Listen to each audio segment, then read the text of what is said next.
This week on Full-Time Roundup, Liverpool have their special moment. Pulisic rebirth, Enrique Ball for PSG, are Bayern Leverkusen contenders, and is Leo Masia back? We discuss this and so much more, and here we go.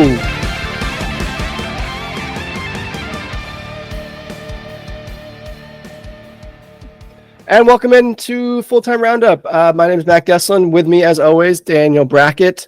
Daniel, great to have you back. Great to be here chatting some European football. Love to start it off this week. We didn't get into this last week, but what are we wearing today? What are the kits that we have on this week? So to start out, good to see you, Matt. Unfortunately, we are virtual today, just to let you guys know. But we plan to do most video recordings in person. So what I'm wearing today, I'm rocking an old school United States jersey. It's a black one with the one sleeve is red, one sleeve is blue. So nothing on the back, but thought we'd just go with the classic today, Matt. How about you? Yeah, definitely. Arguably one of my favorite U.S. men's national team kits, not going to lie, besides that clean white one, but one of the better ones. I went with a Chelsea kit, as you can imagine, long sleeve. Throwback to a Yokohama sponsored kit. No name on the back as well. Pretty standard. I don't usually do names because guys leave, and whenever you get one, it never lasts, especially from a club perspective. National team maybe a little bit differently, but like Daniel mentioned, we are remote. Potentially my fault as I am under the weather, but we managed to make it work. Thankfully, technology has allowed us to do this. So we're here with you guys talking European football like we always do. I do want to get to this one random fact that Daniel has posted that he wanted to talk about. I did not know this until I saw this as well, but Daniel, please share with us this most random fact that has nothing to do with European football, but still is relevant and quite an interesting fact for our listeners. So I thought there's nothing more fun than trivia, so might as well have a random fact every pod. So for this one, it's going back to 1991. Until 1991, soccer was a legal sport in Mississippi. So take that what you will. Don't know much more information on that. Just thought it'd be a nice little icebreaker before we get into it. Right, Matt? Absolutely. And for all of our friends down in Mississippi, I say this with the utmost respect. I am not surprised by any of that, but that is totally neither here nor there. I'm sure we will get lots of comments from the folks on Twitter and other social channels that we have available to us. So, of course, we are available on Twitter to interact. My handle is Life of M. Gesslin. Daniel's is Liverpool CLTFC. Awesome. And he posts some amazing content. He was at the FC game the other night too, as well, was talking about that, as well as some other stuff. So feel free to follow us, interact with us. Like I said, we'd love to hear from you guys. But as we do every week, we will be talking about European football. So first and foremost, dear to our hearts, clearly, as I mentioned, wearing the Chelsea kit, is the Premier League. So a couple topics here we want to talk about coming out of week 3. A very, very fun, entertaining week across the board. Some teams that may kind of have shown themselves a little bit. Are they the real deal? Are they, kind of blips from last year? And then, of course, a couple games that were just for the record book and for Classic, ESPN Classic right away. The first one out of the gate, though, Daniel, I have for you is a team that we talked about last week pretty highly, pretty positively, and they did kind of have a little bit of a stinker this week. Are Brighton for real, or was that just a little blip that we saw against a really good West Ham team? Well, first off, we start asking to ourselves, is Brighton the real deal last year? Or last week? Now are we asking, are they fraudulent? No, I'm just kidding. We're not doing that big of knee-jerk reactions. But they did have a stinker. West Ham, man. I mean, I think it was more of a product of West Ham's good play than Brighton's bad performance. I mean, James Ward-Prowse off the mark again. We mentioned he was in my XI of the week last week. Jared Bowen, after a really bad season last year, looks like a new man under Moyes. And Edson Alvarez is slotting perfectly, replacing that gigantic Rice void that he left when he went to Arsenal. So, I mean, do you have any thoughts about this match? Yeah, I mean, you mentioned 2 of the signings that they brought in from that, that tremendous record fee that they got for Declan Rice.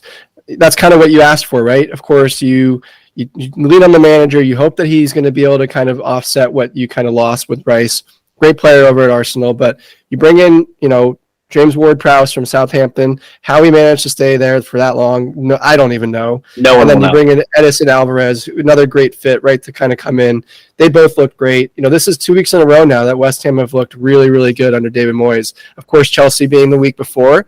But, two strong teams, two teams that a lot of folks had in the top half, and they both kind of looked overwhelmed by West Ham and what they're trying to do. You mentioned Jared Bowen. What an absolute touch that was before his finish for the third goal, I think it was.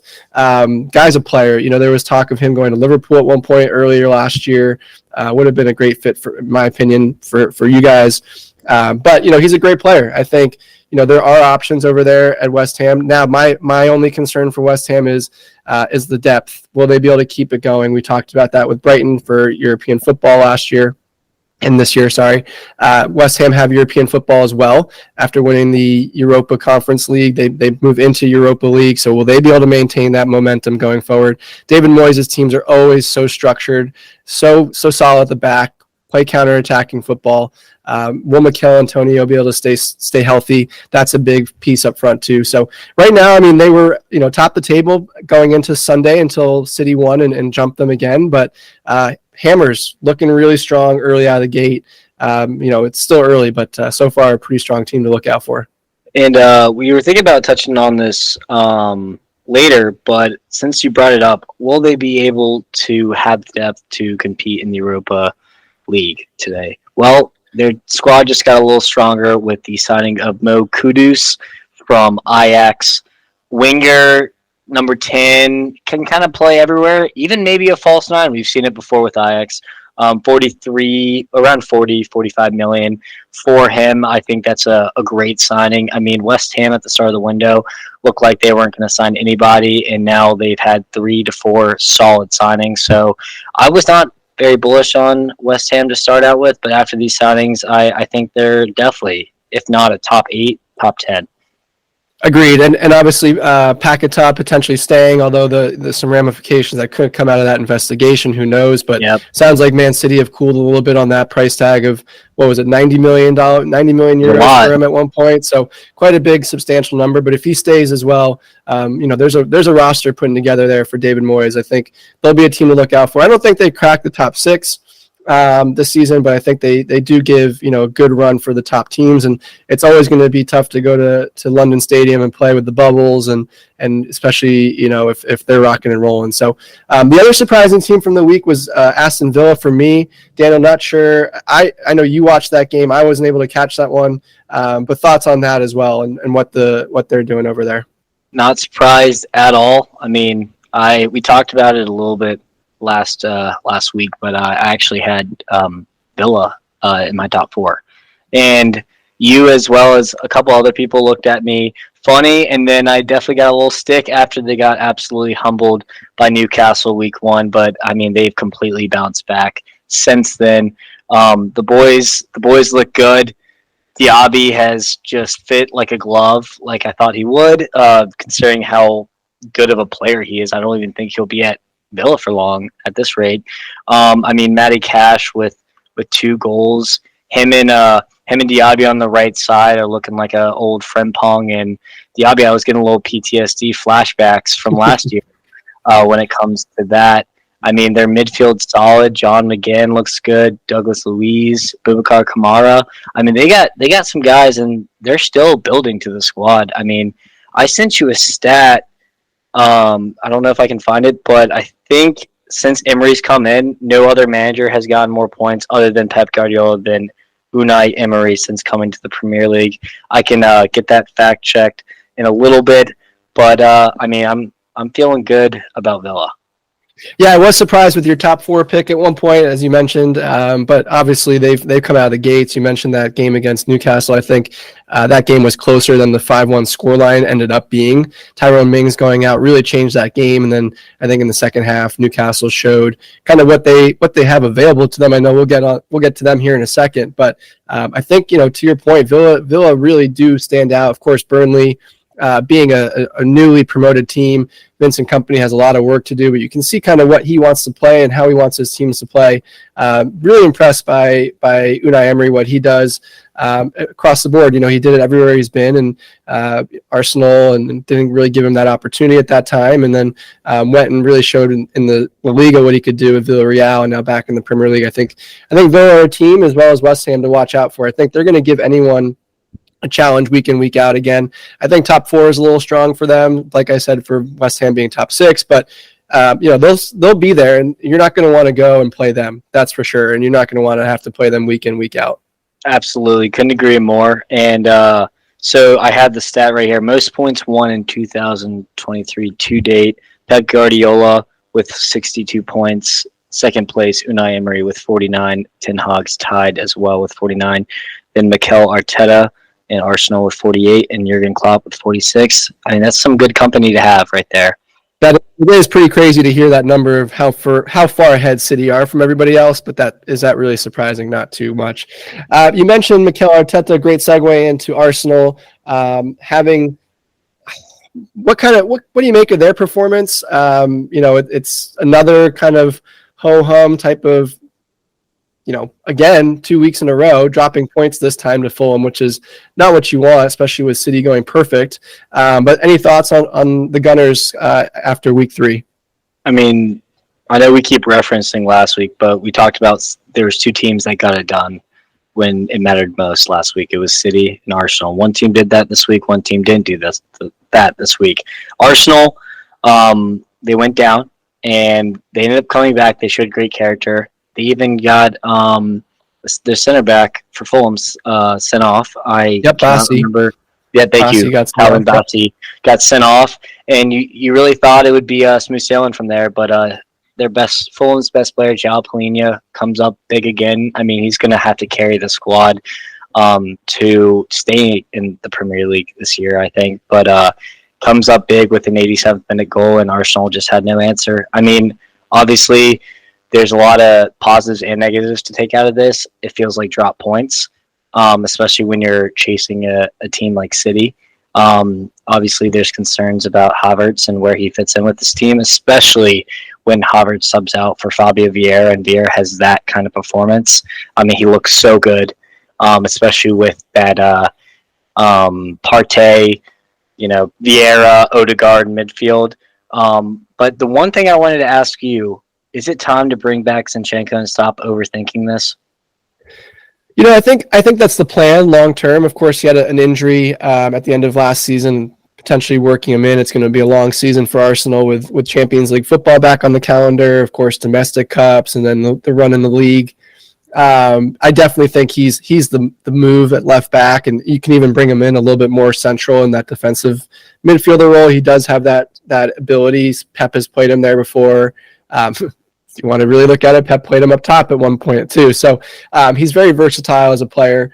I think like I said, once he gets back into shape, you'll see him in the rotation regularly. You wouldn't lose a guy like Kieran Tierney if you didn't expect to have Zinchenko be your starter, your number one. Of course, Timber goes down as well, which limits the options there. So yeah, I mean that's the natural fit. I don't think Arteta's really overthinking it, other than when is he able to get back in the lineup.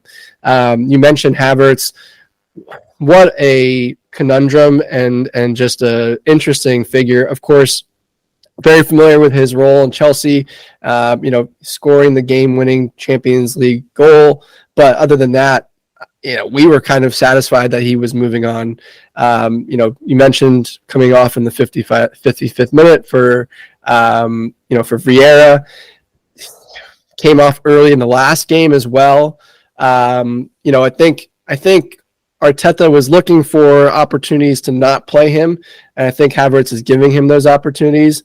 Also, the subs coming in and just really performing and delivering is making that conversation easier. It will be interesting to see what happens if he starts the next game. You're looking at, $60 million player that really just hasn't delivered, and it's going to be interesting to see how he deals with that. But I think, to your broader point and more where you brought it up was I think Zinchenko's in the lineup going forward, not a doubt. Absolutely. I mean, let's not overreact about Havertz. I think that obviously new signings take time, and he's still trying to figure it out. Long term, I think he will figure it out. But for right now, I think Arteta should protect him a little bit and let the players who are playing the best, as in Fabio Vieira, who's been fighting for a spot for a year now, kind of fit in and see, maybe in training Havertz is looking good and maybe he's ready. But for now, let's go with Vieira. Obviously, Partey playing right back might not be the answer either. But he's kind of emulating that Pep system with the inverted fullbacks. So we'll see how that goes. But yeah, I mean, obviously, it feels like 2 points lost for Arsenal. Yeah, and you mentioned Pep and City, and obviously, just the run that they're on, and those 2 points going to be massive at the end of the season. We saw kind of what that run was that City could put on at the end of last year and really close that gap, and Arsenal just couldn't keep up. You expect City to kind of have similar runs within them. Of course, 3 games, 3 wins, top the table. You don't want to give them that kind of lead early on, and especially without their best player, arguably their best player right now in the lineup for another foreseeable future. So, they get the job done. Erling Haaland has an off day, hits a post on a penalty, but of course that depth, bringing in Phil Foden changes the entire game. Gets that assist to Rodri on the game-winning goal. Call it an assist. It's a generous assist, but it worked out as an assist.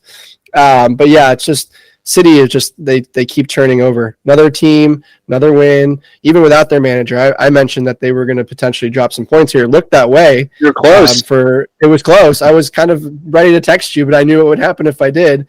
And of course, they pull out that victory with a great Rodri winner late. But they're just rolling, aren't they?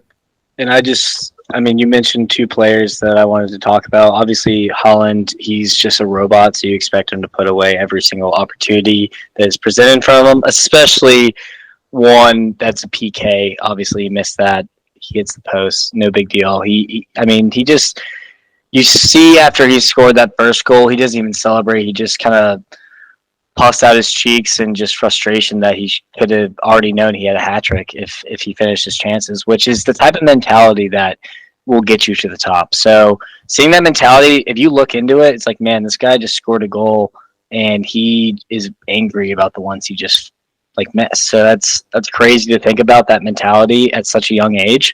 But Foden, he got subbed on pretty late, and I was pretty surprised by this because he's an absolute game changer.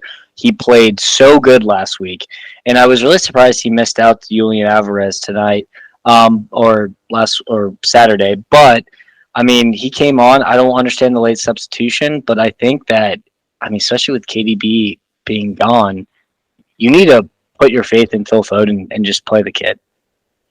Yeah, it's quite a. I mentioned the word conundrum earlier. I think it's the same word you can use here. Of course, you mentioned an 86-minute sub. First of all, it's a good problem to have if you're most teams, but Phil Foden should be starting in a lot of, if not all, the rest of the Premier League. How is that going to go? There have been rumors, take him for what you want, of Chelsea looking in and potentially interested in him. There are probably numerous other teams that are interested and have probably reached out. Will City hold on to him? That's a great question. Of course, Pep will always say, we need the depth. We have a lot of games. He's going to get time. But the real question is he going to get time? Where does he play on this team, especially with Riyad Mahrez leaving? You would naturally expect him to fill that right wing role. Then KDB goes out. Okay, that's a good fit for him too in the middle if he needs to be that playmaker. And still doesn't start over Bernardo Silva on the right-hand side. And of course, Bernardo Silva can drop inside and play that central mid too if he wants. And then, it's just kind of where does he fit? And is Phil Foden wasting some of that talent by sitting on the bench? Again, it's hard to say when he plays and delivers and executes and, arguably key part of that treble last season. So you're going to get opportunities. You're going to get trophies. You're going to play in the biggest tournaments in the world playing for City. But does he want to start? And really, what does that look like for him, I guess, is the bigger question to me. Absolutely. And it's only week 2. So I guess we'll have a better answer maybe midway through the season if Pep is going to entrust him. And we've seen him do it before. He was really the first academy graduate to get a chance under Pep for obviously good reason.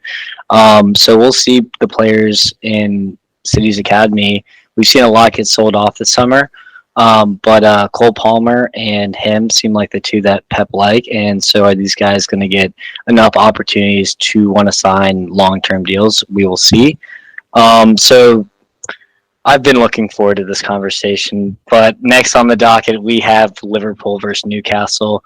I mean, obviously, I watched. Why it were with you my- interested in that game? I have no idea. Was that a fun game for you, or how did just that a one little go? bit? I Just a mean, little bit. Okay. I was watching with my good buddy James, who's also a Liverpool fan, and man, we were talking about it after. That was the biggest roller coaster of emotions I have been on in a long time. I mean, you start the game out, you concede because of a Trent error, just the ball just slides under his boot, and they score, and then the worst possible scenario happens. Big Verge gets sent off with 30 in the 30th minute or something like that. I mean, this is just a disaster. And we looked toothless. We had no answer. And then bring on Darwin Nunez, Jota, Harvey Elliott, all those guys look fantastic. I mean, we trusted Joe Gomez to get put on with Kanate and Virgil being hurt, or sent off and hurt. We trusted a young Kwanzaa to come in and defend for the last couple minutes. I mean, it was an all-around team result, but the star of the show, Darwin Nunez, man, he has been waiting for this opportunity. He's been chomping at the bit. He hasn't gotten many minutes because Jota, Diaz, Salah, Gakpo, all have been taking his minutes. But Darwin said, you know what, Klopp, I'll take that, and I will give you a brace. Yeah, I mean, this game had everything you could ask for, right? I mean, as a neutral, it was fantastic. Words are not really able to describe. I mean, like you mentioned, you had the error from Trent. Of course, even prior to that, you had, a case to maybe have him sent off as well with that second yellow that wasn't called. Although soft, yeah. Well, the first one definitely soft. We can certainly get into that, but more so, just was that second one a yellow? Some people saying yes, some people saying no. A lot of just controversy in this game. A lot of great performance. Newcastle looked great in the first half, then kind of fell apart. In the second half, when they had the lead and the man up, they kind of sat back and weren't the same team, and just kind of let you guys dictate the game going forward. Kept you guys in it. You mentioned Darwin Nunez. I mean, what a game, what a moment for this kid. You mentioned that he's had some difficult times getting on the pitch, and of course the big signing last season, all the hype around him. These are the type of moments that go and make you a legend for your club. Coming in, scoring those 2 goals, taking 3 points that looked well out of the bag. And just snatch and grab, and like I said, potentially a club legend now that he can build off of. I think it's interesting. I've heard this a lot the last couple of days about you guys in Liverpool, and just kind of how you guys build and look at yourselves as a club, and rightfully so. It's all about special moments, right? And how do you create those moments? I mentioned that in the intro. I think this is one of those games that sets you guys off on a really good look at for the season. Again, Liverpool is one of those clubs uniquely more than most that if it's not a big or important moment, it's kind of like, okay, we've been here before. We just kind of go through the motions. But this one really, really took you guys to that next level. And manager like Pep, who's like Klopp, who's so emotional, who's so fiery, he can really rally the guys around this and propel you guys forward. I'm not saying that you're going to win the league now because of this match, but I think, this is a really good stepping stone for you guys to build off of, and Darwin Nunez up top. And we'll get into the potential loss of a key player that could come with a little less than a couple of days left in the window, but he could really fill in and look at some great minutes and be a special player for you guys, and this could be that moment that he needed. Yeah, absolutely. I mean, I'd even mentioned Allison before, and I feel like what a save! What an absolute save! Good Lord. I mean, he saved us there, and that's why he's, in my opinion, the best keeper in the world. But I really, you mentioned it a little bit, but Newcastle did sit back, and there was one moment that Eddie Howe did, and this is kind of the difference, in my opinion, between the top four who challenge every year and teams that are beginning to challenge. So in the 72nd minute, excuse me, he took off, did a triple substitution. He took off Isak, Anthony Gordon, who was just shredding Trent to bits all game long, and Sandro Tonali. And the game kind of changed when he took those three subs off. Obviously, you're going for the 3 points there. You're going to sit back, but I think in the end of the day, that kind of cost them. So it's these moments where we separate the elite coaches from the rising coaches, but still aren't just there yet. And what Jurgen Klopp has done is made mentality monsters. That's his thing, mentality monsters. No matter what, we go again. And he said that after we lost the Europa League when he first came here, and we've been doing it ever since. We've seen amazing comebacks, more than I can count on my hands. But that's the big thing between champions and challengers. Yeah, and you don't want to mess with a good, strong, angry Liverpool, that's for sure. You mentioned a little bit about Newcastle. I think it's only fair to talk about them briefly. 2 losses in a row now. You mentioned City.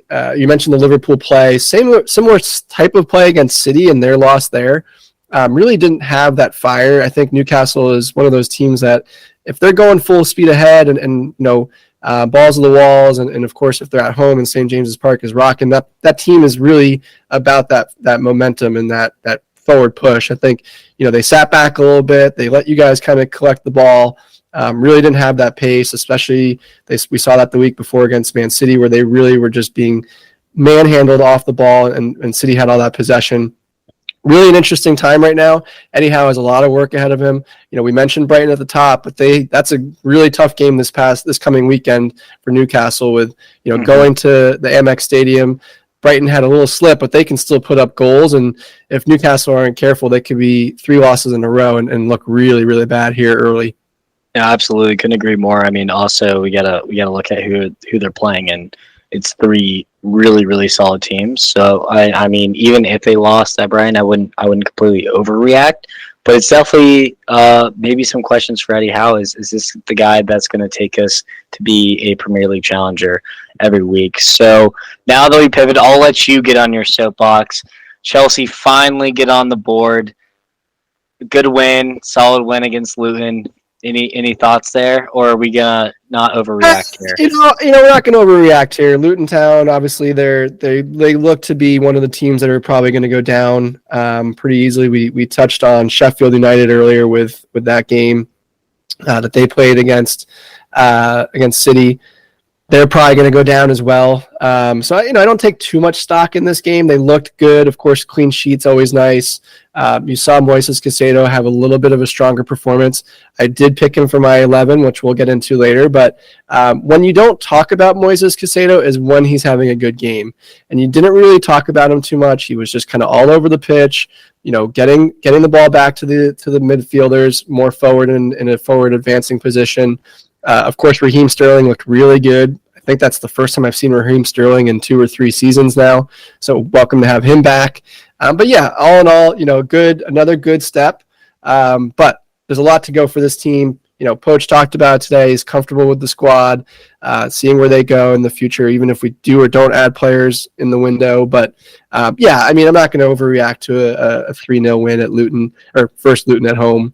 If we had conceded, probably would have been more to talk about. If we lost, God forbid, that would have been, the end of the world. But let's not dwell on that too much. It wasn't as much of a spectacle as you guys put on for sure. One game that was interesting though, and did have almost as much action as your guys' game, was Manchester United. Again, VAR comes into play for these guys. It's 2 of 3. Almost 3 games if you want to talk about the Spurs game and how much that changed that call. So again, VAR helping out Manchester United, if you want to call it that. Yeah, exactly. Marcus Rashford drawing a penalty late in the game to get them that winner. Bruno Fernandes, of course, creating a red card situation for similar role for what Virgil van Dijk did in your game, last man and kind of taking someone down. So any thoughts on United? I'm concerned for this team. They didn't look good again. Forest is not that strong a squad, and they really needed they needed all the help they got to win this game, honestly. No, absolutely. I mean, I mentioned it. I was like, I kind of like Forrest here, and because I respect Steve Cooper and what he's building there. And I thought I was a genius when they went up 2-0. But Early early, 2-0. very early, and obviously Awani with just absolutely faked out Onana, put him on his behind, and then just slotted in the back of the net, and then Willy Bolly with a quick corner kick. So I'm like, wow, is this United just gonna crumble in front of us? Because we've seen it before. Don't need to remind United fans about that one, but they responded, and that's what really matters most. I mean, I think that Rashford pin was a penalty. Even though they do get a lot of calls, I think that is a penalty. I think the sending off was fair as well. So not really that many qualms about that. It just United had to kind of prove that they could do this, and they did. And obviously, they're still missing a 9, which is a giant gaping hole. I think that Ericsson, Casemiro, Bruno in the midfield looked a lot better than when Mount did. I just want to ask your opinion real quick. Since United have struggled with wingers, obviously Rashford is penciled in every single week at the left wing. But when it comes to the right wing, what do you think about Mount playing there instead of an Anthony or a Garnacho? Well, I think when he comes back, he is hurt right now, so he'll be out till at least after the international break. I think that it's a tricky one. Long term, yeah, it is still a tricky situation, right? You have Jadon Sancho, who you've paid a boatload of money for, who was supposed to come in and play and kind of consume that role for you. Hasn't really done the trick. Anthony, same thing, very high profile, very flashy player. Doesn't really give you much. Can you get the occasional situation, occasional play, but really not what you expected for what you paid. I know Erik ten Hag's very high on him, having worked with him at Ajax in the past. There's two ways that I would look at Mason Mount. I think you could play him on the right. I also think right now, given that you don't have a number 9, I think you could play him up top almost as a false 9. I think Rashford needs to play out on the left. I think that's his best position. I think when he plays out there, United are an entirely different team. So it'll be interesting to see how Erik ten Hag kind of moves things around, because they aren't going to, for the most part, until Rasmus comes back from his injury, and who knows what he's going to be. He's still a young prospect too. You could kind of interchange him and Mount in that 9 false 9 role. Again, I still think you need Rashford on the left. And then, you got to kind of give Sancho and Anthony a chance on the right, just because of the amount of money that you spent on both those guys. I don't think you can give up on that project quite yet. If you do want to give up on it, there's still 2 or 3 days left in the window. You got to move one of them. If not. So, yeah, I think it's a little tricky spot. I don't think he can play in the midfield, in that center midfield role, because him and Bruno Fernandes play too similar of a role, too far forward, and then you leave Casemiro on an island, especially at his age. So I think it's a really dicey situation for Erik ten Hag, and how he's going to manipulate that and work that. Obviously, that's why he was brought in, and they feel he can do that. So we'll see. I want to touch on a couple more Premier League games and Premier League teams before we jump into Germany and the rest of the European map. We can go real quick on these. Are Burnley and Bournemouth in trouble? I want to save the other one for the last bit here to give a little bit more time on it. But any quick thoughts? Burnley, Bournemouth, real trouble? Yeah, I mean, I shared offline a stat with you that all 3 newly promoted sides have gotten a whopping goose egg combined. So obviously that's concerning. And I mean, this could be a deeper issue that we could talk about for hours when it comes to parachute payments and leveraging your entire club to stay in the PL, and clubs are just not willing to do that these days. So it's a miracle if they do stay up. So obviously that's disappointing, but I think a lot of people had high hopes for the high-flying Burnley of last year. I mean, broke the championship record, as you mentioned last week on the pod, and Vincent Kompany, a young and upcoming manager, obviously was a fantastic player, coached by Pep.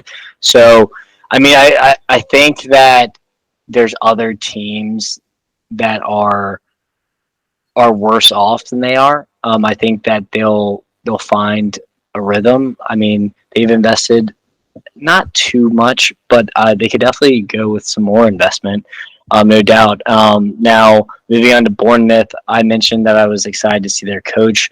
I also didn't really think through that their coach is free flowing, pressing type of football. And if you're going to be a bottom tier team, that maybe you need to have the low block, and you need to just counter the crap out of teams. And they haven't done that. They've shown some frustration. They've struggled so far. I mean, I think they posted the worst XG out of almost anyone in the entire. My favorite stat, by the way. I absolutely despise that statistic, but go on. Sorry, I apologize. But I will. I mean, it does.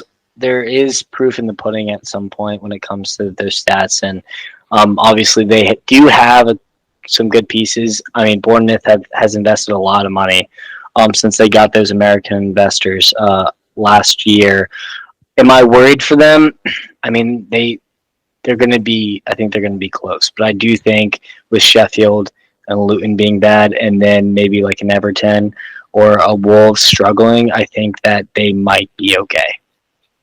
Yeah, great segue. That was where I was going next. Is obviously a really early, massive fixture this weekend for two teams that are really struggling right now. Want to take a step back quickly too, and just agree with you on what you mentioned for both Burnley and Bournemouth. Burnley, of course, takes a few weeks to get into the swing of things, especially being promoted. I think they'll be okay. I don't think they're going to be clear from the bottom, but I think they'll be okay in the end.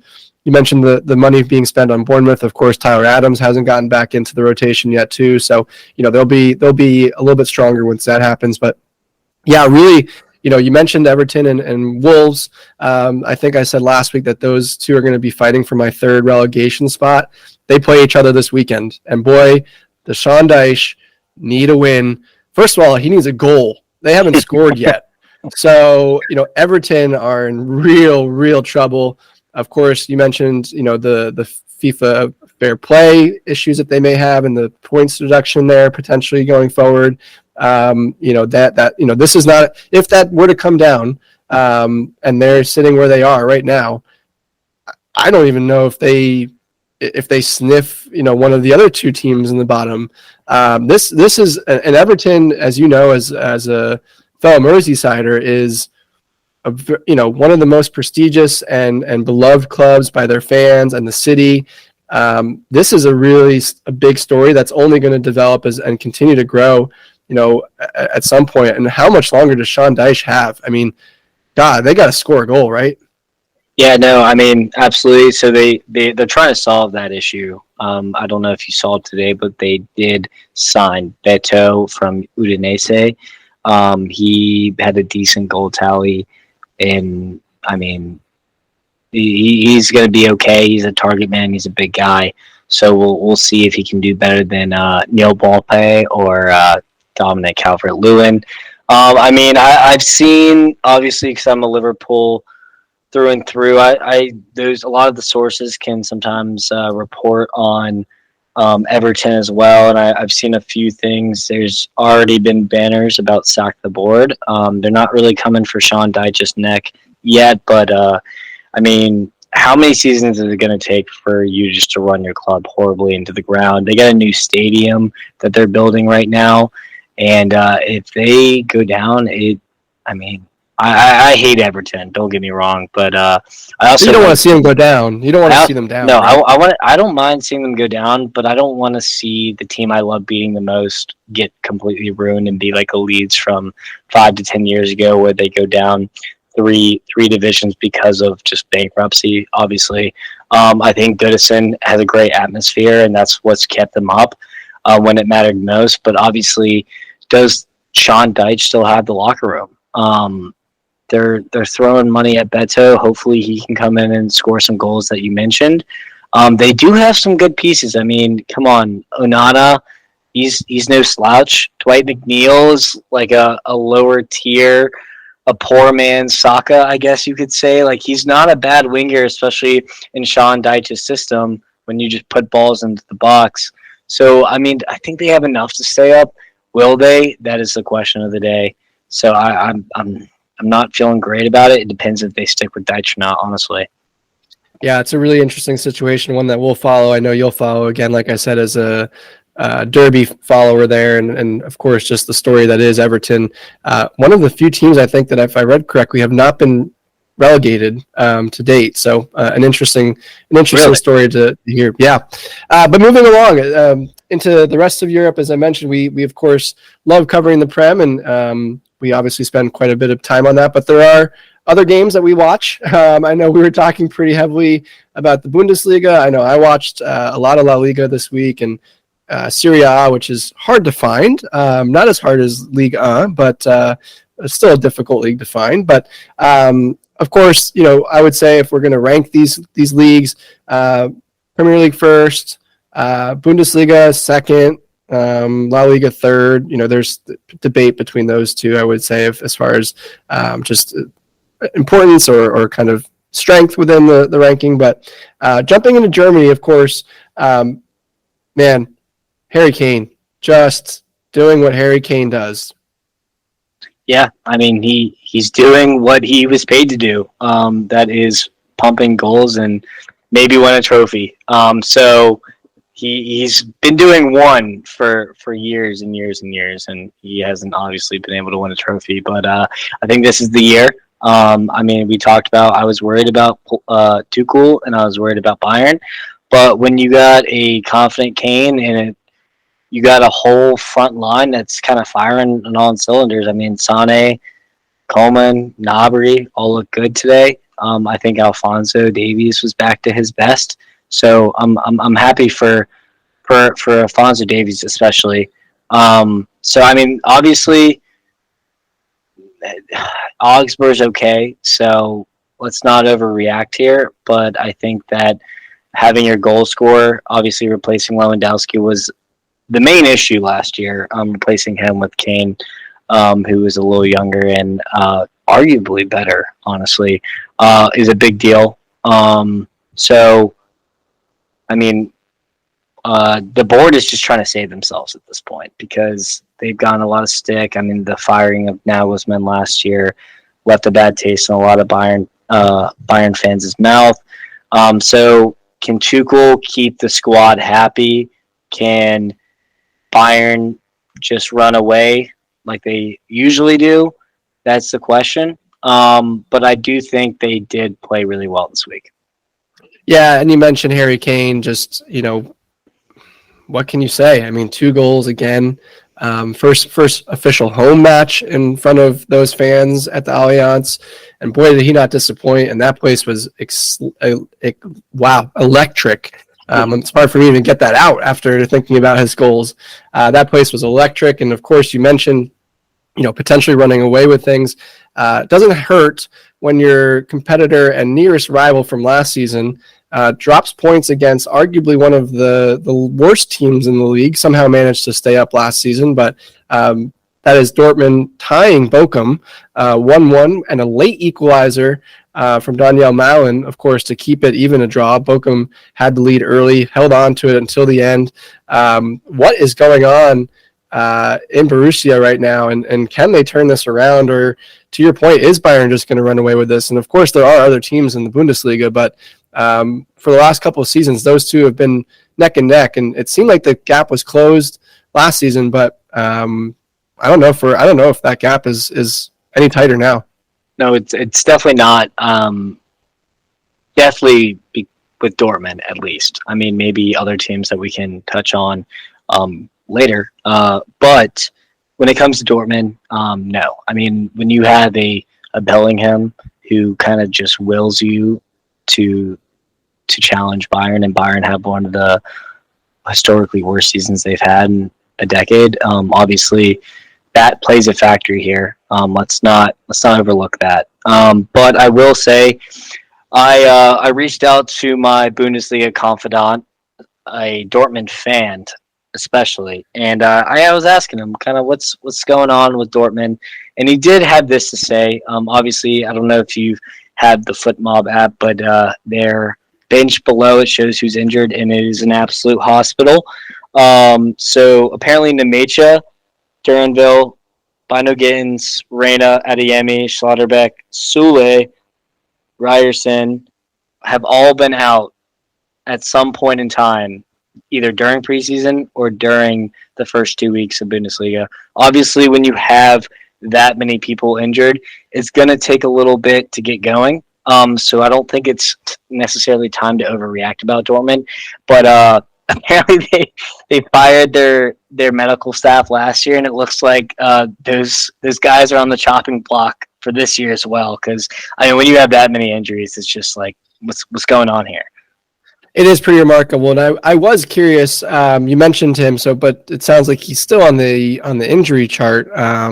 Giovanni Reyna, of course, being U.S. national, our interest in that. Of course, the only time we saw him this summer was in UEFA Nations League, I believe, if I remember correctly.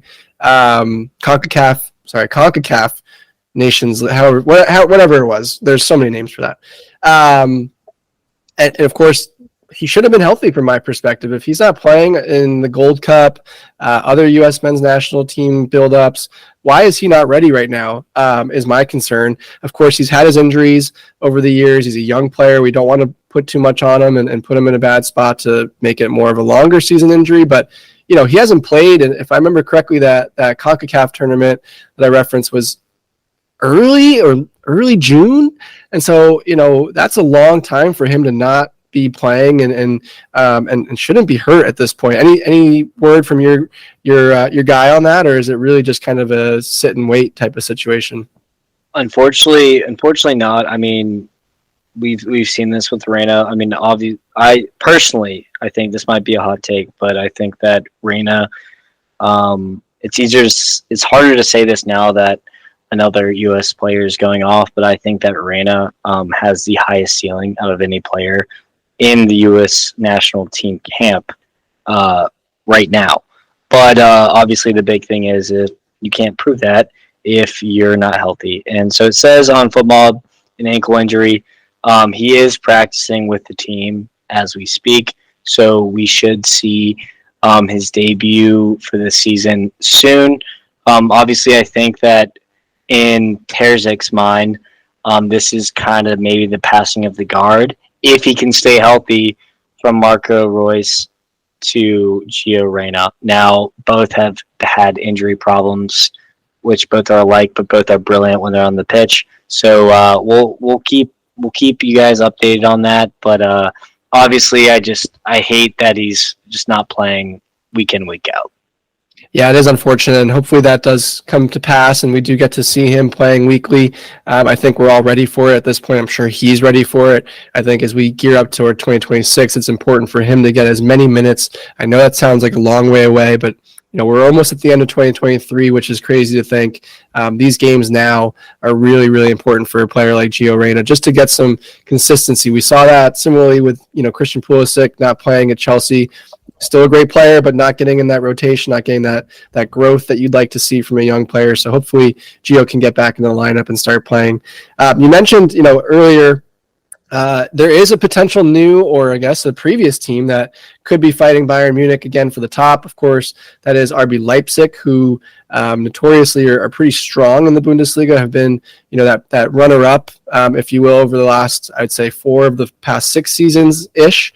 They make a statement against Stuttgart, 5-1. Boy, were the goals coming in the second half for them. And Stuttgart, what happened from the previous week where they put up 5? Yeah, I mean, they played well, obviously, in the first half. I can't remember if I think they went in winning in the first half. They did, yeah. They were up 1-0 at the half. That's what I thought, yeah. So, I mean, Kuriasi was having a good game. I mean, obviously, Leipzig was knocking at the door, but when you got Openda, Xavi Simmons, I don't know which one it is. You got a Danny Olmo, who's just in rare form right now, and obviously the goals are going to come, and boy, did they did. It started with a really cheap goal from Bayern Loney, the goalkeeper. I am blanking on his name right now. I don't know if you know who he is. It's the guy. Oh, Newbell.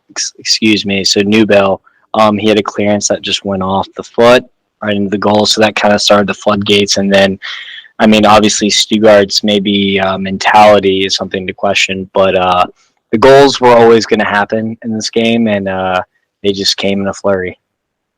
Yeah, we mentioned last week Bundesliga just goals, goals, goals. To quickly give you a rundown before we jump through the rest of the league, there 5-1 in that game, a 3-2 winner for Hoffenheim, 2-1 for Wolfsburg. The one least goals was Freiburg versus Werder Bremen, 1-0. There's still a goal there. Union Berlin scoring a 4 spot. Bochum Dortmund, we talked about with two goals there. Bayern Leverkusen, who we're going to get into here in a second, with a 3-0 win over Borussia Mönchengladbach. And then, of course, we talked about Bayern Munich and their 3 goals. So, goals, goals, goals in the Bundesliga again. Daniel, would love to hear your thoughts. I know we've talked really highly about Bayern Leverkusen. Of course, a big win this past weekend, like I mentioned. 3-0 over Gladbach, who notoriously is a pretty challenging team. They go up against Bayern Munich this weekend, who they usually give a hard time to. So what were your thoughts on just, what Bayern Leverkusen was able to do? We've talked, like I said, kind of that notoriousness of Leverkusen to kind of shit the bed, if you will. But so far out of the gate, pretty strong from Xabi Alonso's team. I mean, this was arguably one of my favorite games of the weekend to watch, just as a spectator. I mean, it was just back and forth, almost like basketball, just like literally end-to-end type football. I mean, gosh, Leverkusen just plays so quickly. It's all 1-2 touch, free-flowing. I mean, that's like my favorite kind of football, so I just love to watch it. I'm literally just in awe watching it. I mean, Xhaka has looked great. Boniface, the new striker, has fit right in. Barrett's got the number 10, and that did not affect his play at all. I mean, he's playing like a number 10, but the weight of the jersey isn't affecting him. I mean, he's looked so good. Frimpong is just such an athlete, so fast. I mean, I think he puts fear into any left back that plays him. So, I mean, they showed that what they could do. I mean, I think that Leipzig, I don't know what their XG was, but they could have put away at least 9 goals in this game. They weren't, I would say, as clinical as I've seen before. So maybe that's concerning when they play better opponents. But when we're talking about chance creations and of that nature, they got to be up there in the Bundesliga. Yeah, it's a great time, like you mentioned, to be a Bayern Leverkusen fan. It's also a great time to be a Union Berlin fan. One of the great stories from last season, being up in the top half, actually on top of the table for quite a lengthy period of time last season. They kind of just came out of the gates where they left off. 8 goals scored in their first 2 games. Any thoughts on, can they, they've added a few pieces. Can they continue this run and give Bayern a real chance, or is it going to be kind of the same old song? Great story, great start, can't finish. I mean, I don't think that they're going to be legitimate title contenders, but I mean, they got to be the weirdest team in the entire Bundesliga. I mean, all the goals they score, they got like a 30-plus-year-old striker, Behrens, who's never had this many goals, I don't think, in 2 matches. I think he's had 5. He had a hat-trick last week, 2 goals this week. I mean, I would say that Robin Gosens, who came from Inter, has been a fantastic addition, falling off the bench. That's never too shabby from Monaco. Obviously, Aronson got 2 quick yellows, and Darmstadt quickly equalized, so maybe it's a completely different story. And then they respond with just a flurry of goals and just handle this game comfortably. So, I mean, really, really weird to watch. I will quote a stat that my buddy Jack, shout out him, gave me. He said after joining the Bundesliga in 1920 season, they had the 7th highest market value in the Bundesliga, which is wild, honestly, if you think about it. I mean, for your squad value to go up that high that quickly, it shows that you're investing in the right players, and you kind of have a solid outlook on what you want your team to be. So I am bullish on them long term, but I do not think they're going to be contenders. They have to work on depth too if they want to play European football week in week out. Agreed, and still one of the greatest stories. If you haven't watched a Union Berlin game when they're at home, I definitely recommend it. Play at one of the most unique fields. Their scoreboard is still an actual manually adjusted scoreboard in the corner of the stadium. So Crazy. it's an amazing watch from a fan perspective. If you haven't, one of those stories that just you know illuminates why we love European football, right? You would never really see that here in the States. Just the closeness. We talked about it briefly with Luton, their stadium and what they're going through to get that stadium ready for Premier League football. But just some of these stadiums are just really what these European games and fixtures and when we get into more of these competitions, those European nights are all about is just that love of the sport and just kind of finding a way to make it fit within your city or your town. And some of these are towns for the most part. So just a really great story. And hopefully they can continue. To your point, I don't think they make it all the way, but great story to lead into and follow along if you're neutral.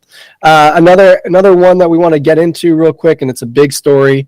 It's not a small feat or not a small matter for Vinny Jr. Down in Madrid. A really interesting situation that unfolded there. Pulls up in the 10th or 12th minute, I think it was, what looked like a hamstring, or it ended up being a thigh injury. The training staff, for whatever reason, thought, let's just put some tape on it and send it back out there. Looks like he's going to be out for 6 weeks now, Daniel, at a minimum. How does that change the dynamic for Real Madrid as well as La Liga going forward? It changes a lot. I mean, we talked about it last week. I foolishly said, you know what, I'm kind of seeing Real Madrid as the favorites as Barca drop points, but now with Vinny Jr. being out for 6 weeks, I mean that attack takes a big hit. I mean, yes, you have Jude, yes, you have Rodrigo, yes, you have Valverde, you have a stud midfield, but I mean, is Joselu gonna put in the goals and put in the goal contributions that Vinny's doing? They're gonna have to change their formation to a 4-3-3. Who's gonna play in that left wing? I mean, I don't know. I really don't. I mean, I would imagine maybe Valverde kind of slots in at a winger role and Rodrigo plays on the other side and you got Joselu in the middle. But then you're asking Joselu to put up maybe not Ben's numbers, but to knock a few in. And I'm definitely concerned. I think that they lack depth, especially selling Asensio this summer. I mean, I'm racking my brain right now, and I'm trying to think of a winger they have. Lucas Vasquez is a right back now, so I'm struggling to think of any attacker who has any experience really. So I mean, maybe you see a last minute signing come in for Madrid, but definitely concerning. And I mean, obviously Pedri's injured for Barca, which hurts. But could Barca kind of make up some ground in the next 6 weeks? Maybe. Yeah, and to your point, I mean, of course, they did end up winning that game. Jude Bellingham comes in, puts on his cape, and just takes things over again. 1-0 win against Celta Vigo. So, interesting dynamic. I think going forward is going to be more of a problem for them versus right now. You did mention kind of that formation shift. We saw that a little bit after the injury. Freddie Valverde will probably play a little bit more down that right-hand side. We have seen him play that way before in the past. I think it was last season a little bit. Do agree with you that Rodrigo will switch sides, go to the left. And yeah, I mean, is Joselu going to be the one to finish the goals? That's a great question. Of course, Jude becoming just an all-around striker, goal scorer, contributor. Again, Superman cape, 3 goals already. So can he add and kind of supplement some of those those goals that are missing? It's a really interesting dynamic. It's going to be an interesting time in Madrid. Again, this is from what we have been told, 6-week injury. It could be longer. You never know with a muscle. You never know, especially with a player like with Vinny and his speed. That's what he's about, and that fast twitch movement. This could be longer than 6 weeks, and we hope it's a fast recovery. I personally love seeing him on the pitch. I never want to see a player hurt, so I'm just hoping it comes sooner than later. You mentioned real go quick, ahead. Matt. Sorry to butt in here. So I was like, why am I not thinking of any other attackers? So I went and did the liberty of looking it up. They got Joselu, Rodrigo, Vinny, and Rainier, who has gone on many loans, has not succeeded at all. They have an injured Arda Güler, um, and they have Brahim Diaz, who's classified as a midfielder, but he could play on the wing. So, I mean, I didn't even notice this before the season reflecting, but I mean, that is not a lot of depth for a team that's going to play arguably 50 to 60 competitions. That's extremely concerning. They spent a lot, obviously, with Jude and co this summer, but I mean, what are they thinking? Not having more depth. It is interesting. We also have heard Carlo Ancelotti that the team is done in the window. Find that a little bit hard to believe. And there was rumor, of course, of Kylian Mbappe and paying $250 million for him, and so that has kind of gone by the wayside. It will be interesting. That depth is really concerning. Of course, if anyone can get it, it would be Carlo to make it work and kind of find the pieces and make that puzzle come together. So it will be interesting to follow. You mentioned Pedri and kind of his absence with Barcelona. They still ended up finding a way to win an absolute thriller against Villarreal, 4-3 win. One of the most talented players I think I have seen in a long, long time. 16-year-old Yamal just absolutely destroyed Villarreal on that right-hand side. Of course, he's only credited with I would give him an assist on that Louis goal off the post. But he flashed. He flashed for me. Oh, I mean, I've had my eye on him since he made his debut late last season after the title was kind of done and dusted for Barca. But I mean, we talked about it a little bit, and I think it's something that we should definitely spend a little bit of time talking about. There was all right, so you have Messi, you have Iniesta, you have Xavi, you have Sergio Busquets. You got a ton of guys go through La Masia, and that was renowned as the best academy in the world. For when I was young, that was the best one. That's where all the players came from. Everyone talked about La Masia, La Masia, La Masia. And then when Messi left and Barca struggled for a couple years under the Koeman era, I mean, people were saying, is La Masia done? And then because of the hard times financially and as a club, you've seen the likes of Gavi, you've seen the likes of Yamal, you've seen Fermin Torres, you've seen a couple guys other that I won't list, but I mean, you've seen kind of resurgence in the academy, and I mean, is this the next generation? It does feel that way, doesn't it? I mean, you have Alejandro Balde, who's also 19, yes. Came out of the academy too. You know, there's just so much talent there. You mentioned it. There's always been talent. I think it's just a question of can they live up to the hype. Ansu Fati, another one. Yeah. It's so 16. It's hard to think that a 16-year-old wouldn't be doing what he's doing. But you mentioned some of the names that they've had in the past, and it almost doesn't surprise you to see this kid coming in and just taking over. I think he's going to single-handedly put Barcelona on his back for a long time here. He could be the next Messi. You never know what we're watching here. So again, he also opens things up for Louis off the wing, gives him something different, and it's just going to be an interesting dynamic. He gives them that next level. Of course, it's been a little bit of a struggle. They drew the first game against Getafe, but I think Barca, especially with this injury to Vinny Jr., are going to come through. European football is really where they're going to make their bread and butter this year. They looked really poor last season, both in Champions League group and then also when they went down to Europa League. So can Xavi figure that out? Can they look better in Europe? That's going to be kind of the next step for Barcelona, in my opinion. You also, you had a bunch of other really fantastic games, not to move off Barcelona too quickly, but a lot of great games in La Liga this week. Atletico and Betis was another thriller. Watched that game, and all of a sudden I blinked, and it was an insane scoreline. So, goals. We talk about goals in Bundesliga. Are we talking about goals in La Liga as well? A 4-2 win there for Athletic, and again, like I said, we're down 2-0 early, and then all of a sudden you blink and it's 3-2 and then 4-2. Yep. I mean, insert the Motley Crue reference with Girls, Girls, Girls there. Love that movie, Dirt. So I had to throw that in there. But yeah, I mean, you go down 2 goals. I mean, Isco with Real Betis, I feel like needs to be mentioned that he didn't really play for an entire year, and he's come in with the new mini man bun that he has, and he's put up 3-man match performances for Betis. So wanted to give him a shout. He had a fantastic goal as well. So I think that he was kind of a surprise. I was hoping he'd honestly go to MLS, but I think he's been fantastic and kind of the main piece for Betis so far.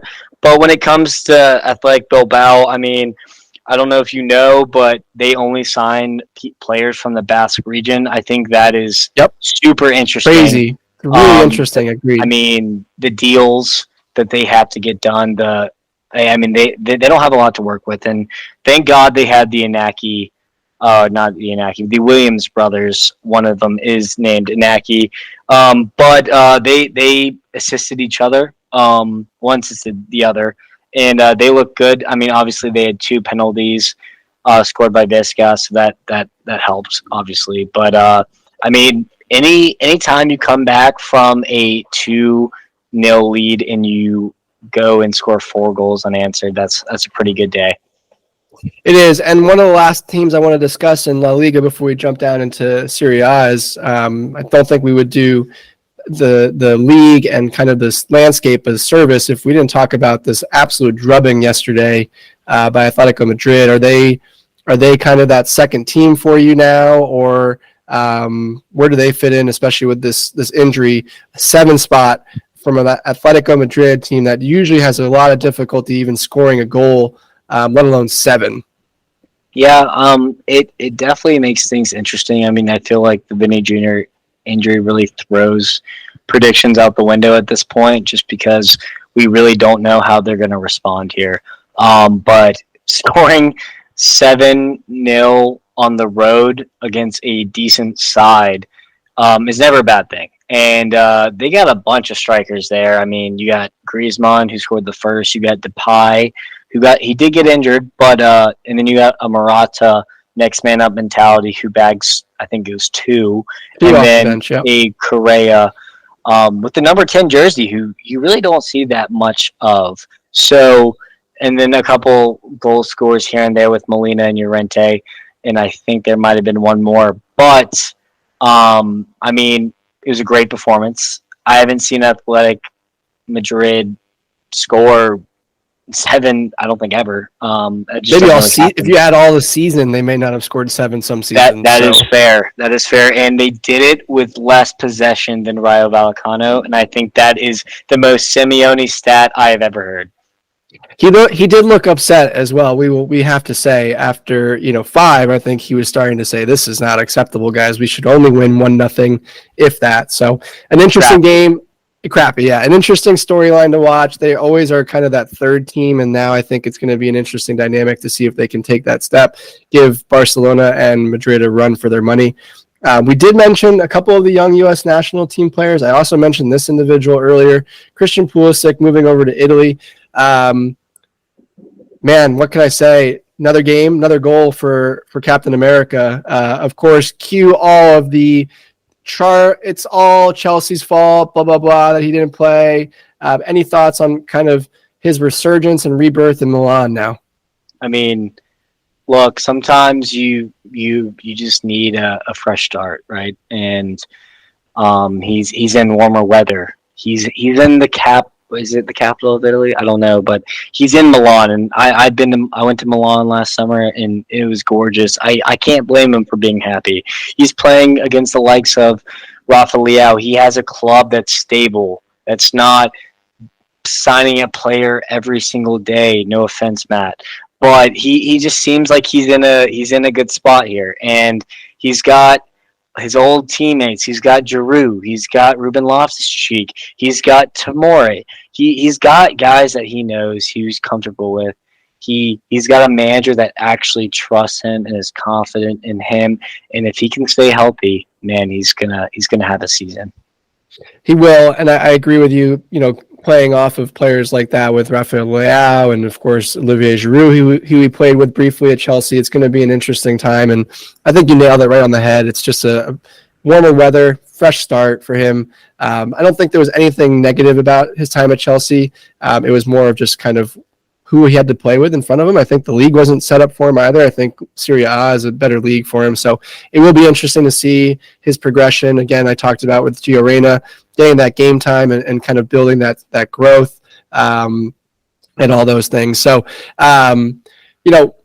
any other teams in Italy that you want to talk on? I know it's still early. They are the latest to start. So they're only in week 2, I believe it is. Maybe they're in week 3 and the rest are in week 4. Apologies if I got that wrong. But any other storylines early in Italy coming out at this point, or is it still too early to tell? I think that Napoli are kind of they might not be playing Spalletti ball, but they're strong and they haven't really skipped a beat since last season. So Osimhen looks like the same player. Kvaratskhelia came on and immediately had an assist, so that's pretty big for them. 2-0 win, by the way, over Sassuolo. And they have kept a clean sheet after losing Min Jae Kim, so that's obviously huge. Inter yesterday on a Monday comfortably beat Calgary, so they look like it's going to be the 2 Milan teams, and Napoli challenging. Now, I mean, obviously, we mentioned a couple others that continue to struggle that we thought maybe could challenge for top 4, if not the league, like Lazio, Atalanta, Roma. All of them dropped points this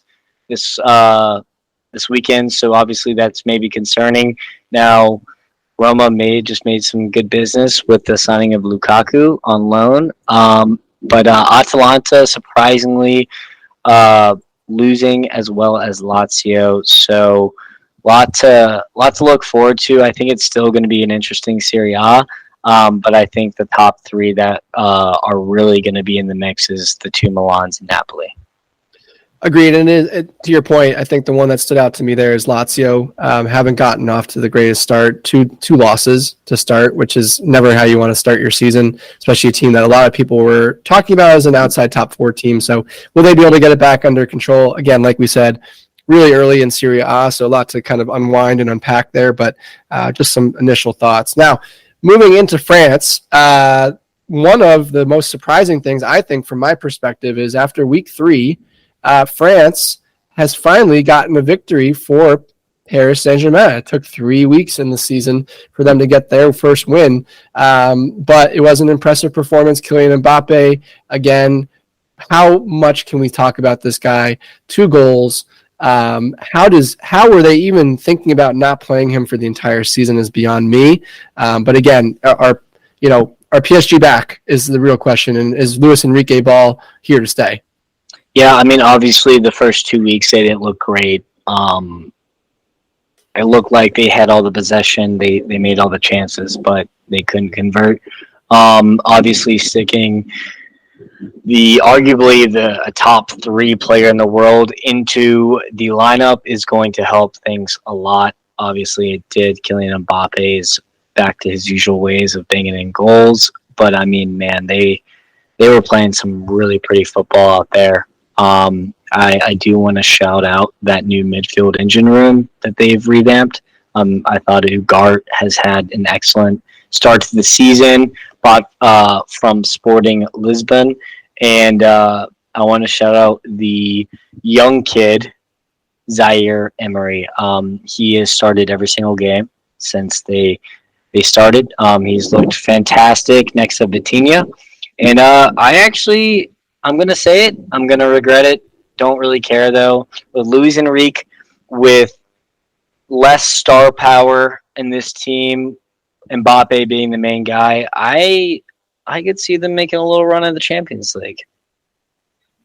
I have always thought that they are, when they can get a team mentality together, they will finally take that next step. I think, to your point, exactly, the superstars and that model of just buying players like Neymar and Messi, Mbappe, of course, and the whole Sergio Ramos, the whole host of others, just was not the right fit, the right mold. Of course, that goes to ownership, and there's a lot of things behind the scenes there with that group. And Luis Enrique saw that firsthand this offseason. But I totally agree with you. I think if they can put that together, let him kind of build that team like he did at Barcelona and the Spanish national team, I think they have a really good chance of competing. Maybe not this year. Of course, they'll win they'll win League but maybe not this year, but maybe next year they'll have a really good run again in the Champions League, which is really what PSG is defined as. Another team that you mentioned last week is one of your big teams in Ligue 1 was Monaco. A 3-3 draw this past weekend versus Nantes, which is a pretty impressive result. 3 shots for Nantes, 3 goals. Is this a pretty big setback for Monaco? Nantes is not really a powerhouse, although they played strongly last season, finished top half of the table. Thoughts on Monaco, and does this diminish their chances? When I took them as a best bet, I did say that they do score a lot of goals, but they have young center backs, so they will concede a lot of goals. I don't think I could have timed that statement any better regarding a 3-3 thriller. Obviously, I don't know if you've seen the recent news, but Balogun I don't know if he's in a Monaco jersey, but I think it's Here We Go from Fabrizio. So obviously that's going to help them, but dropping points to Nantes is not obviously ideal. Now, when it comes to other teams that we see, Marseille continue their hot start. Do you have anything on Marseille, or are they just same old? Same old Marseille to me. Of course, I mentioned this last week. They're notoriously one of the stronger teams in Liga. They had a little bit of a difficult time last season, but a 2-0 win over Brest. A good start, 2-1. They're going to be tough out. They're definitely going to be a tough out. I still think, like I said, it's still PSG's league, but you never know. One little slip here, slow start, of course, drop points from PSG already. It could be a battle, but let's talk after Christmas and see where the Liga standings are. Usually PSG kind of has a 15-point lead at that point, similar to Bayern Munich in the Bundesliga. But if it can be a little bit closer, hopefully it's a challenge and a race in France. But TBD. I know we touched a lot about the rest of the European League and the games and some players. We do want to take a quick break. On the other half of this, on the other side of this, we'll touch on some news. There's quite a bit of news, unfortunately, some not great news out of Spain that we want to touch on, as well as a few transfers that are on the works with the window closing on the 1st, on Friday. And then, as Daniel and I alluded to a little bit earlier, our best 11s, our best young players, and our best player of the week. So we will be right back after this quick break.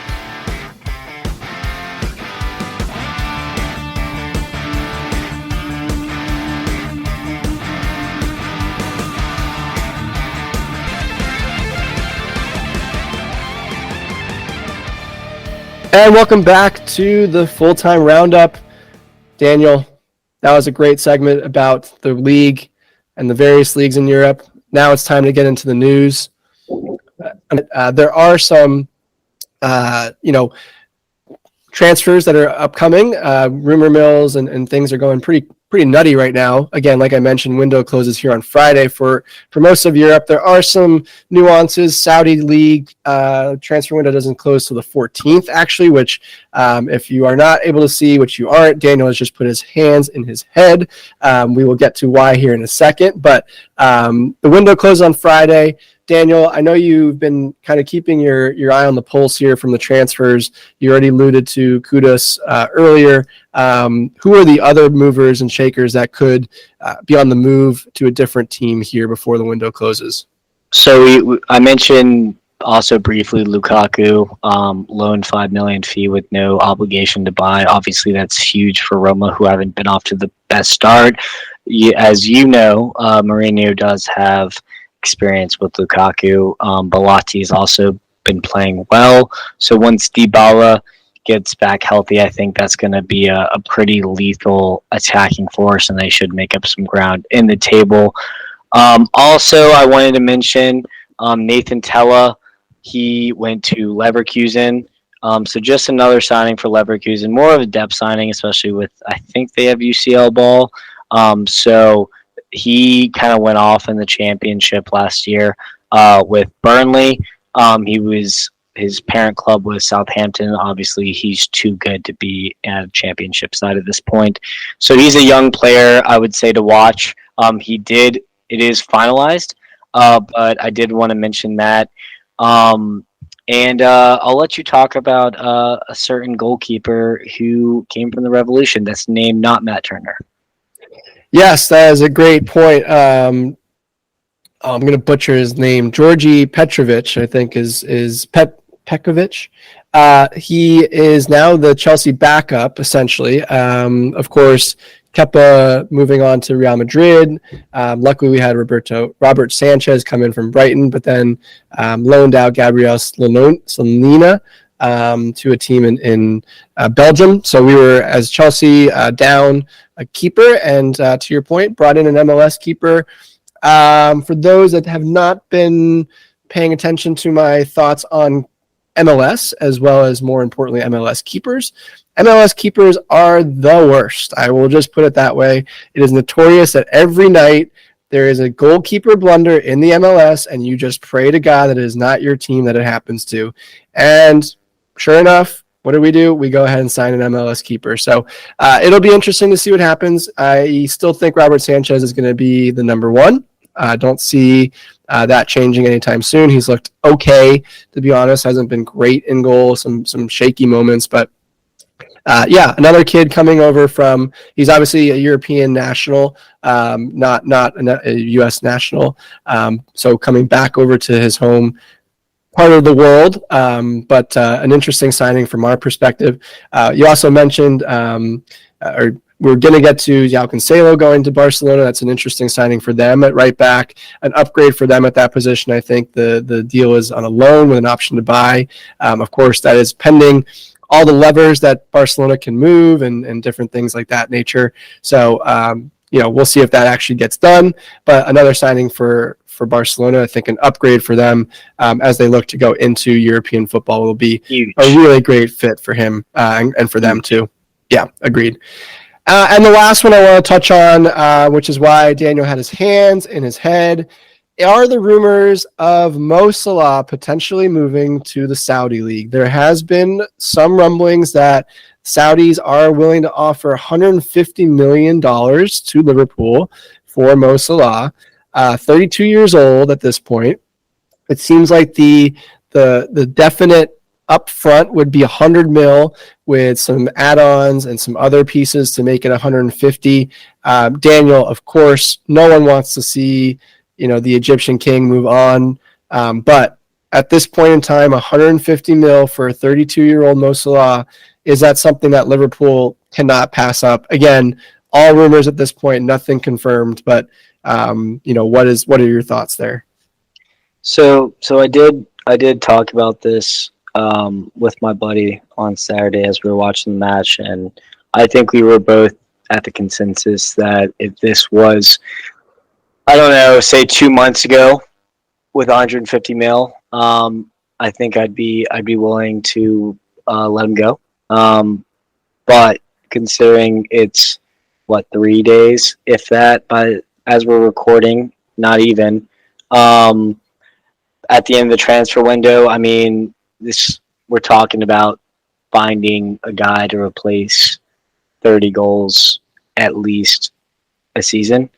And I don't think at this rate, us selling Mo for 150, if we have to buy someone who scores in 30 goals a week or a season, I mean, I think that's going to cost maybe a little bit less, but not that much. So I don't think it would be good business at this point.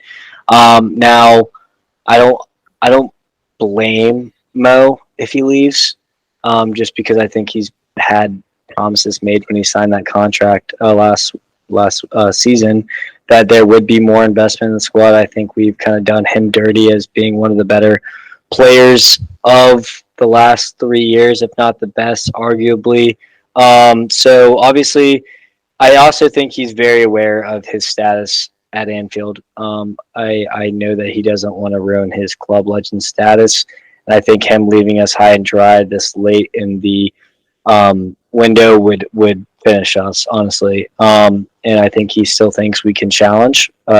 Maybe we do need another left center back and another center mid, and maybe a little bit more depth here and there. But for the most part, I think, like you mentioned, we still have a chance to challenge for the title, and I think he's gonna reject those offers, go next summer, and try to win one or two more trophies before he leaves. So you heard it here first. Daniel, not sold on the Egyptian King, can move on, and doesn't need to be at Liverpool anymore. So we'll move on from that. No, I'm just kidding. Totally hear you on that. I think to your point, it is the window and the timing just doesn't fit. If you'd done it earlier in the season, in the window, I think there's more time to replace him. Totally hear you on that and agree. It would be, that is one of the things though, with the window lasting 2 weeks longer for Saudi. Those, what are those offers going to be? How much money are they going to throw at it? It will be interesting, and it'll be, a really interesting time to see if some of these players stay. But moving on. Running out of time here on the show, so we want to get through some of these segments here quickly. Best 11. We've talked about this last week. I know Daniel provided his best 11 last week, and I'm going to provide mine as well this week and going forward. So why don't you run us through yours quickly here, Daniel? Thank you. So I switched up the formation. I'm playing a 3-5-2 this week. I wanted to match yours. So I have in goal Alisson.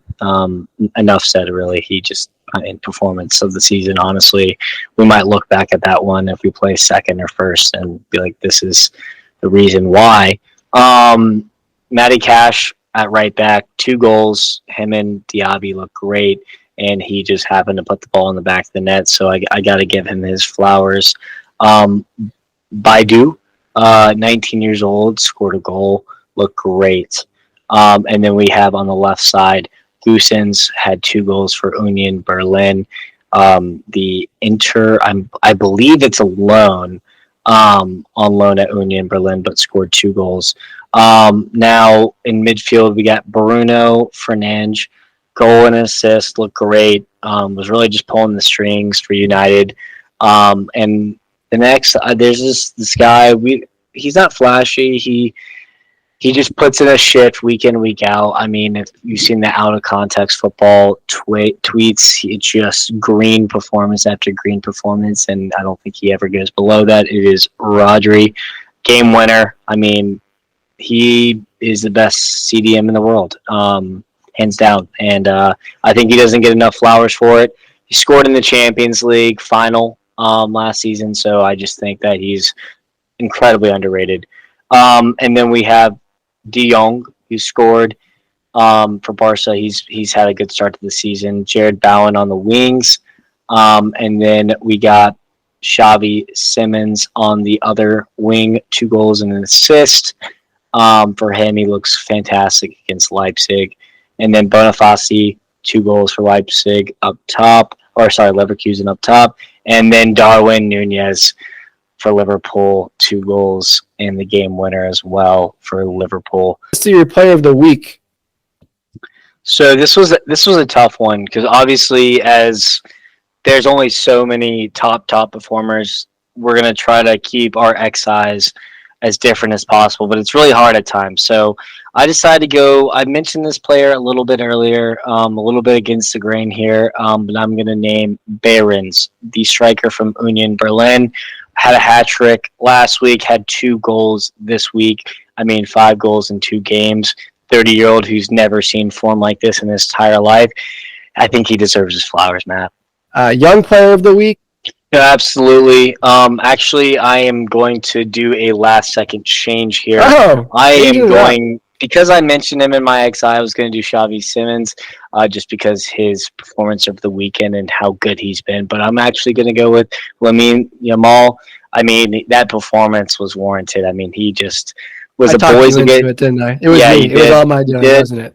Boys against men here. 16-year-old has braces.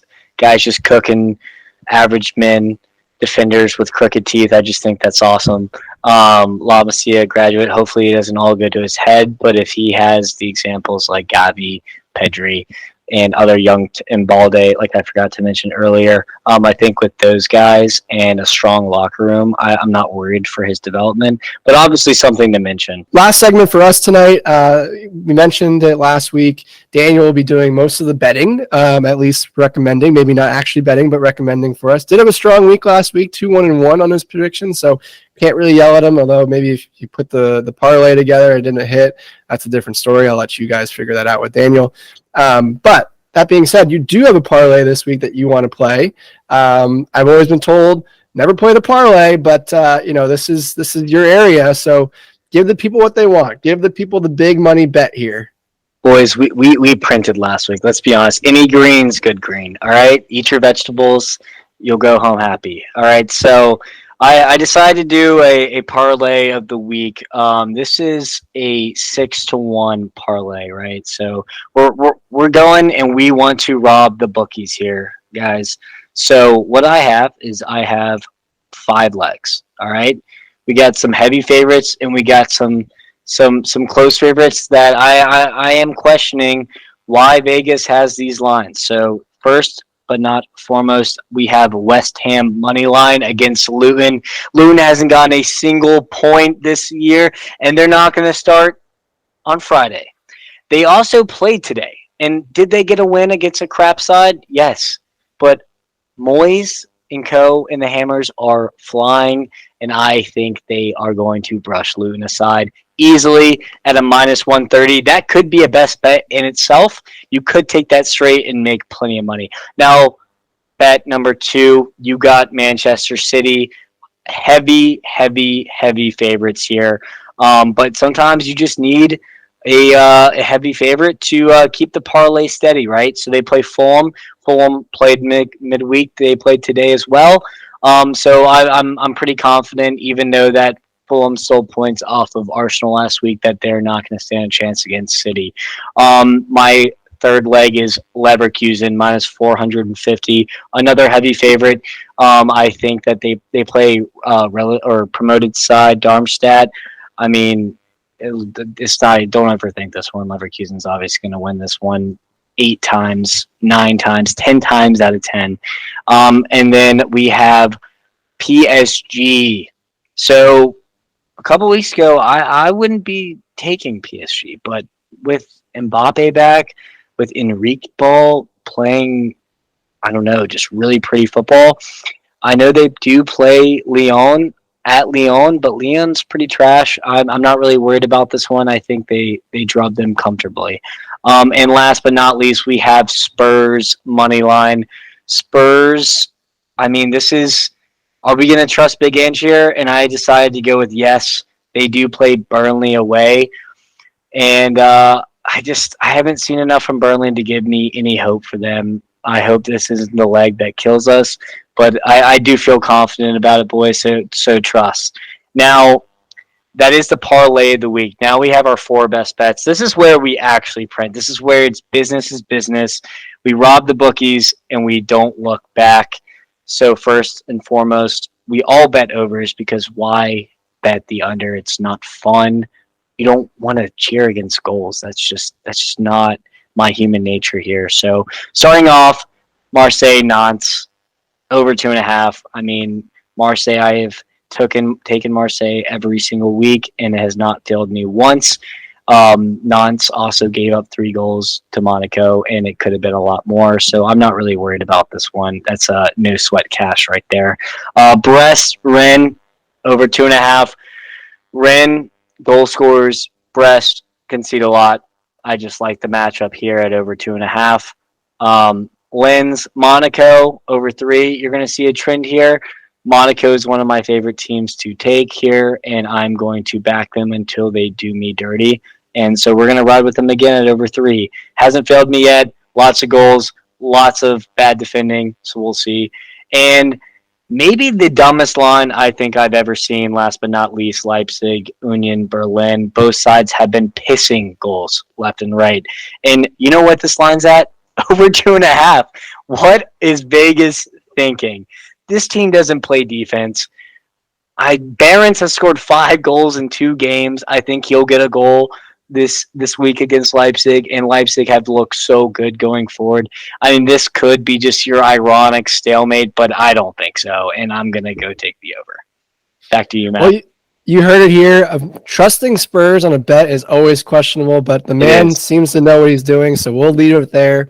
Again, if you have any questions, any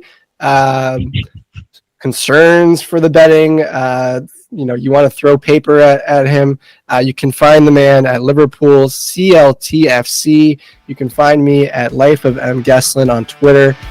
Please subscribe, download, let us know what you think of the show. We always love to hear from you guys. Daniel, always a pleasure to talk European football with you, as always. And until we see you in the next one, enjoy the rest of the games.